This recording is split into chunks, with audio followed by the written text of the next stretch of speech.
Welcome, welcome, welcome. Part of our continuing series where we interview activists, reporters, writers, anybody on the left, anybody on the right. We want to provide coherent perspectives, unedited and unaltered directly to you, the public, so you could do this thing that was popular back when I was in high school called thinking for yourself. We were able to do a very quick phone interview with Professor John C. Pierce. He's a professor of public affairs at Kansas University. The way that I found him was through our previous interview with Francis Benjamin. He pointed out that he was doing work on a book called The Lobbyist View on Civil Discourse in U.S. State Legislatures. That's a book coming out, or it's already out, and they basically published updates of it. I think they've already done 3 versions. So I interviewed Francis Benjamin. He mentioned the study, and I was able to get a hold of John C. Pierce, who also works on that same study. So we're going to get 2 perspectives of the same research here.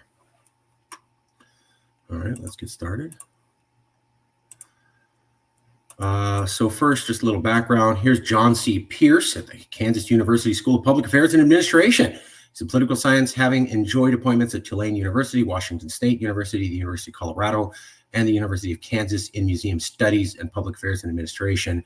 His primary research area has focused on various dimensions of the role of citizens in democratic politics. He has published or co-authored, co-edited approximately 20 books, essay collections, and research monographs, and more than 150 scholarly articles, essays, working papers, book chapters, personal essays, etc. This was the book that I found him through. So I interviewed Francis Benjamin, who's there. There were a lot of professors from like 15 different states. Really impressive. A lot of professors from a variety of states, at least 10 to 15 different states, different professors in each of them who participated in this. And it's a discussion about how lobbyists view discourse at the state legislatures, not at the federal government, but at different state legislatures. As we've talked about in the series, polarization isn't just limited to the federal government, it's affecting the people, and therefore it means it's affecting the state legislators. This book documents a lot of that. Working under a grant from the National Institute for Civil Discourse, researchers conducted a survey of registered lobbyists and public agency legislative liaison officers in all 50 states and received over 1,200 completed surveys. And outside looking in, scholars from across the country interpret results from a survey of registered lobbyists and public agency legislative liaison officers in all 50 states using a variety of lenses. They represent unique perspectives on civil discourse in state legislatures, revealing both regional and national insights. So that's the book. Now, one of the things that the professor kept going back to was this book he had just read. And I was asking him, how do we know that it's bad? And he goes, well, I just finished reading this book about Tom Foley, the man in the middle. Tom Foley was a Democratic representative from the traditionally Republican region of Eastern Washington, and he served in Congress from 1964 to 1994. In 1989, he became the first Speaker of the U.S. House of Representatives from a district west of Texas. His 30 years of experience as a Democrat representing a Republican, his 30 years of experience as a Democrat representing a Republican-leaning district contributed to a strong commitment to bipartisanship and institution building. His speakership came to an end when the Newt Gingrich-led Republican Revolution ushered in an era of ideological polarization and fierce partisanship.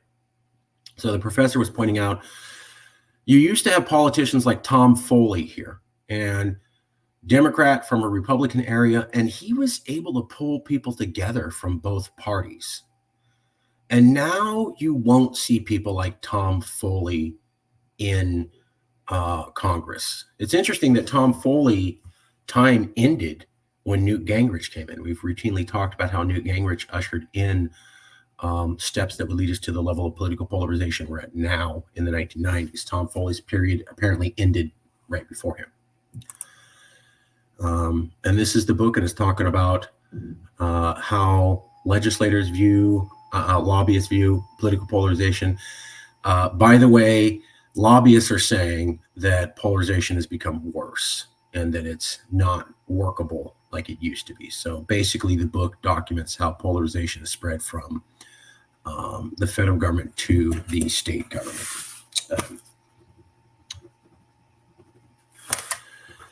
And then this was the professor that I interviewed. And so here's the questions that I asked him, and here's the answers that I got. Francis Benjamin, the lobbyist, views on civil discourse in U.S. state legislature. Again, that's the work that these two professors did here and this professor here. Is this a real problem? Is political polarization a real problem? His answer was, well, it's complicated.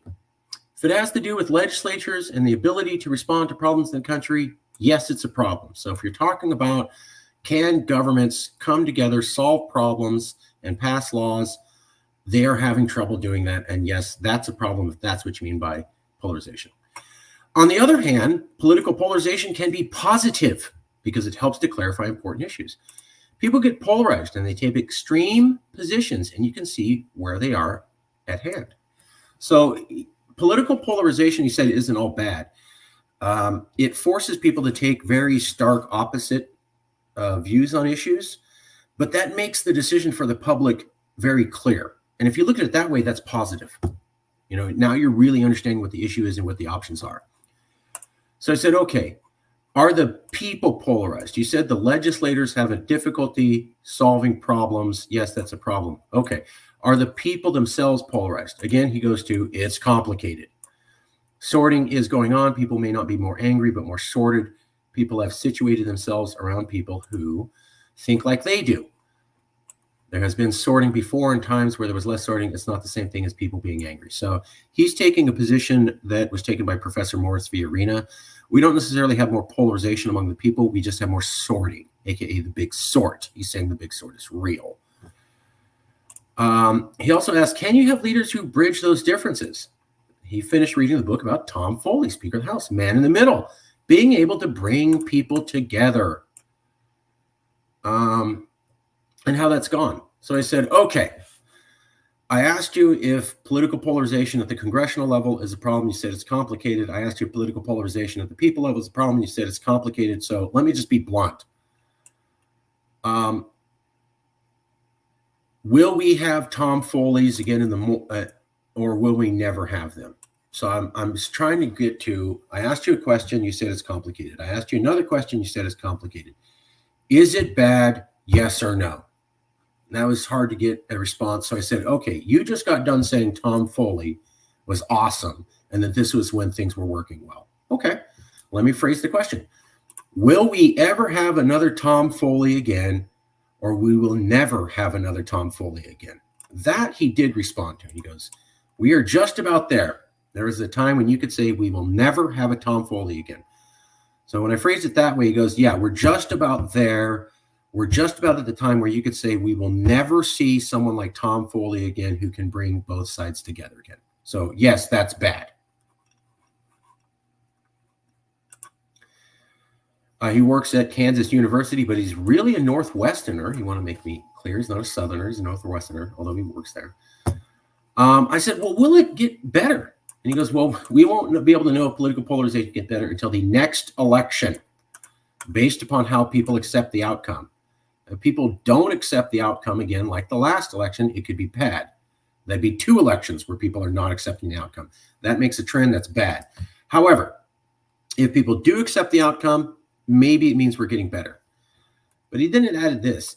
It's going to be tough going for a decade or so. So he said, I don't know if it gets better or not. We won't be able to tell till the next election. But by the way, it's probably going to be tough no matter what for a decade. I said, what about voters not wanting to date outside their race? And he goes, well, you know, we don't know. Wanting to date outside their political party. And he goes, well, we don't know if that's about race or religion, etc. There you go. That's the interview. So won't be able to tell if it gets better until the next election, if people accept it, but probably going to be tough for a decade or so, or maybe we get a hero, somebody who can bring us together like Tom Foley. But then he just said, we're about at the time where you'll never see another Tom Foley again. That's the professor. This is the research they worked on together, and this is the book he was mentioning. Well, that's it. Thanks for checking in with us. Appreciate it. We'll have more interviews as we get them. Please check in and please stay curious. Thank you very much.